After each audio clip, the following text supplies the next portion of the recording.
జై శ్రీరామ్. ఈరోజు ఒక మంచి రెసిపీ చూపెడుతున్నాను.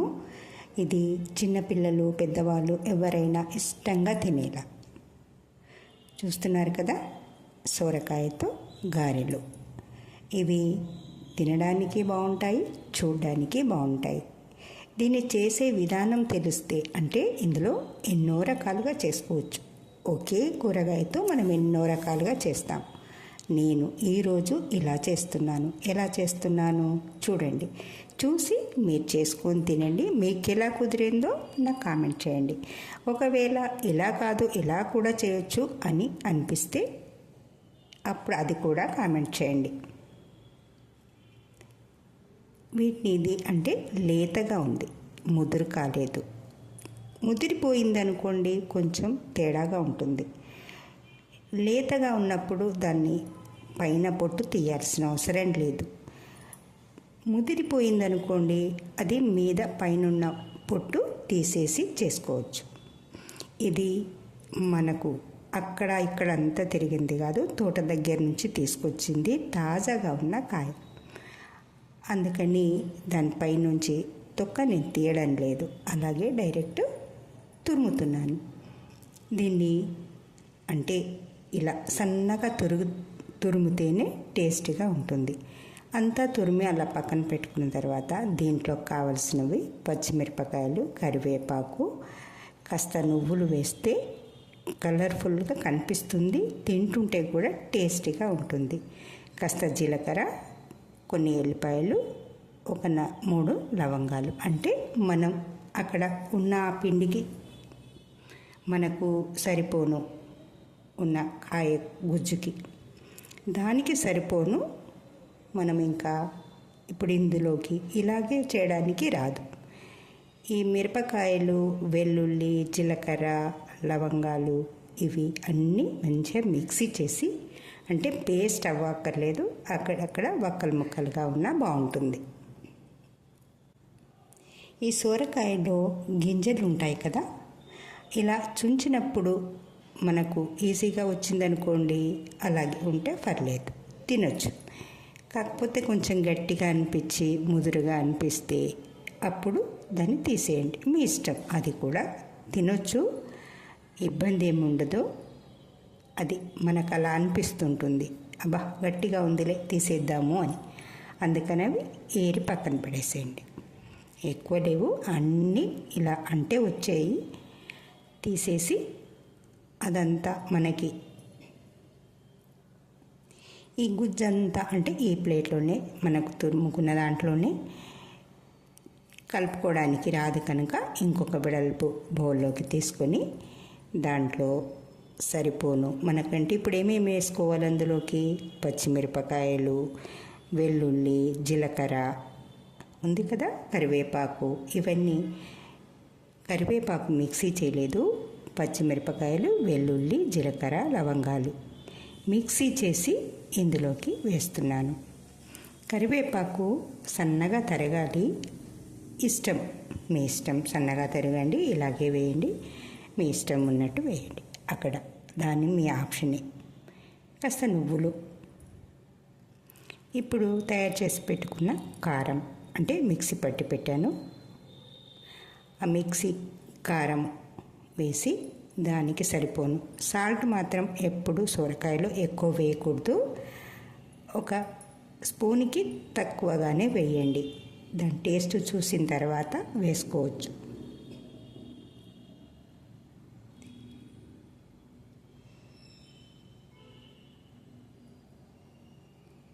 ఇవన్నీ వేసి సాల్ట్ వేసి కొంచెం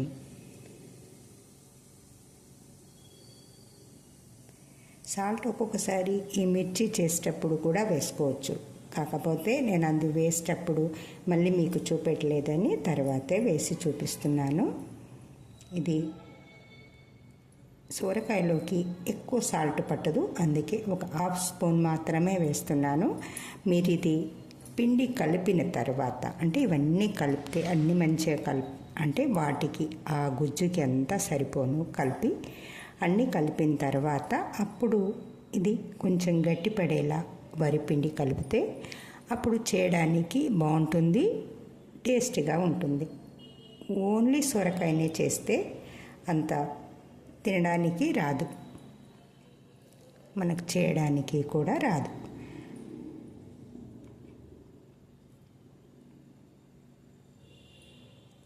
దీంట్లోకి బియ్యపిండి అంటే మనం ఎప్పుడు పట్టించి పెట్టుకుంటాం కదా, పట్టించి పెట్టుకున్నా సరే మనకు రెడీమేడ్ దొరికిందైనా పర్వాలేదు.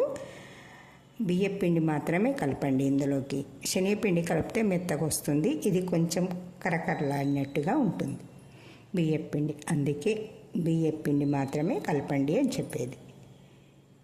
అంటే నేను ఇలా చేస్తాను కనుక మీకు అలాగా చేసుకుంటే బాగుంటుంది అని చెప్పాను. ఎప్పుడైనా ఎవరైనా మన పెద్దవాళ్ళు కొన్ని వంటలు వాళ్ళు చేసి మనకు చూపెట్టారు కనుక ఇది ఇలా చేస్తే బాగుంటుంది అని అనిపిస్తుంది. అందుకే అలాగే నేను మా అమ్మ చెప్పిన పద్ధతిలో చేస్తున్నాను. మీరు కూడా చేసుకోండి, తినండి, మీ పిల్లలకు పెట్టండి, మీరు తినండి. ఎలా ఉందో నాకు కామెంట్ చేయండి. అంటే ఎక్కువ పిండి వేసుకుంటే అప్పుడు ఈ సొరకాయలో ఉన్న టేస్ట్ తగ్గుతుంది. వేసుకోవచ్చు, ఇంకెక్కువ కావాలనిపించినప్పుడు ఇంకొంచెం పిండి ఎక్కువ వేసుకోవచ్చు. కానీ ప్రస్తుతానికి దాని ఒరిజినల్ టేస్ట్ తెలియాలంటే దానికి సరిపోను అంటే మన గారె ఒత్తడానికి కావలసినంత పిండి మాత్రమే కలిపాను. అంటే ఇప్పుడు ఎంత, ఆ సొరకాయకు 3 చెంచాల వరిపిండి మాత్రమే పట్టింది. ఇంకా గట్టిగా కావాలనుకుంటే ఇంకా కొంచెం కలుపుకోవచ్చు, మీకు చేయడానికి వీలుగా ఉండేంత. అంటే వీటిని ఇప్పుడు మనం గారెలుగా ఒత్తి నూనెలో డీప్ ఫ్రై చేద్దాం. ఇది ఒక బట్ట మీదనే వేసి ఒత్తినప్పుడు ఏమవుతుందంటే మనకున్న ఆ పిండికున్న తడి బట్టకు వెళ్ళిపోతుంది కనుక మనకు టైట్ అయిపోతుంది, అంటే గట్టిగా అవుతుంది. అన్నీ మరీ పలచగా లేదు. చూడండి, మన చేతికి మినపగారెలకి ఎలా ఒత్తుతున్నామో దీనికి కూడా అలాగే ఉంటుంది. అలా ఒత్తినప్పుడు మధ్యలో కూడా హోల్ చేస్తే అంత బాగా కాలుతుంది నూనెలో అని.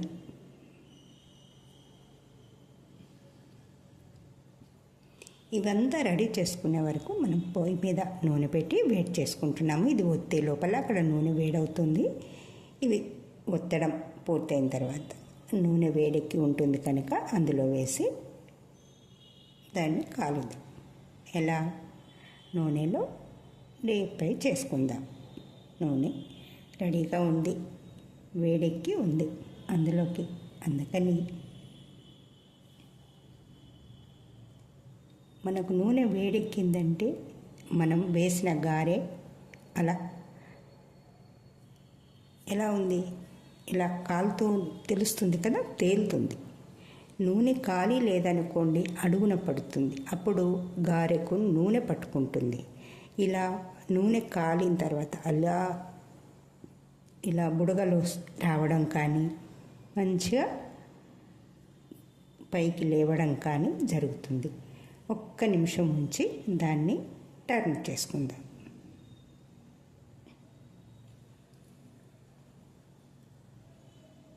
ఇవి కొంచెం కలర్ వచ్చేంత వరకు, అంటే మరీ హై మంట కాకుండా మరీ స్లో కాకుండా మీడియంలో పెట్టి కాల్చుకోండి. ఎందుకంటే పచ్చిది కదా, అందుకు నిదానంగా కాలితేనే లోపటికంటూ కాలుతుంది.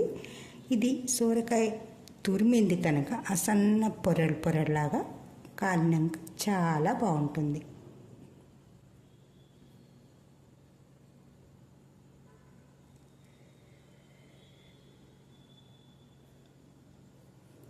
హాయ్ ఫ్రెండ్స్, నా వీడియోలు చూస్తున్నారు కదా, అన్నీ నేను ఆరోగ్యానికి పనికొచ్చేటివి మాత్రమే చేస్తున్నాను, అవి మాత్రమే మీకు చూపెడుతున్నాను. ఆరోగ్యంగా అందరూ ఉంటే అదే మహాభాగ్యము అనేది నా పద్ధతి. ఆరోగ్యంగా ఉండాలి. ఆరోగ్యం ఉన్నప్పుడు మనకు అంతా ఆనందమే. ఆరోగ్యం చెడిపోయినప్పుడు మాత్రమే ఇబ్బందిగా ఉంటుంది. అందుకని ఎన్నో ఖర్చు ఉంటాయి, ఎంతో బాధ ఉంటుంది. అందుకని మన ఆరోగ్యానికి పనికొచ్చేటి, మన ఆరోగ్యంగా ఉండడానికి ఎలా తింటే బాగుంటుంది, తిండే ఆరోగ్యాన్ని ఉంచేది, ఆరోగ్యాన్ని కాపాడేది అనేది నా పద్ధతి. మీరేమంటారు?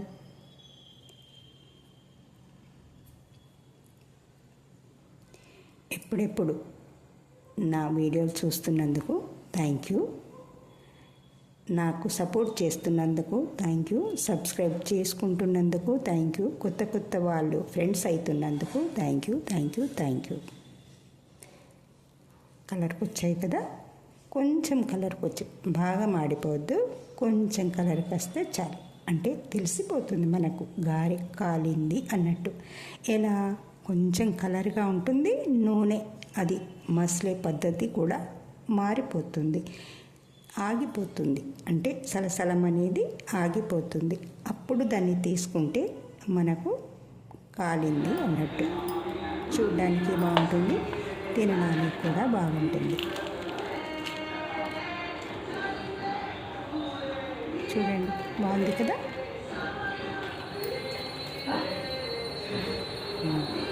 తినండి, రెడీ అయిపోయింది. ఇక తినడమే. ఎలా ఉన్నాయి? బాగుంది కదా. చూడడానికి, తినడానికి పిల్లలు పెద్దలు ఎవరైనా ఇష్టంగా తింటారు. ఇంటికి ఎవరైనా ఫ్రెండ్స్ వచ్చినప్పుడు అప్పటికప్పుడు ఇలా చేసి ఇచ్చారనుకోండి, వాళ్ళు అబ్బా ఎంత బాగున్నాయి అనుకుంటారు. వేడి వేడిగా తింటే చాలా బాగుంటాయి, సూపర్గా ఉంటాయి. ఎలా ఉన్నాయో మీరు చేసుకొని తిని చూడండి, నాకు కామెంట్ చేయండి. ఓకే ఫ్రెండ్స్, మళ్ళీ కలుద్దాం.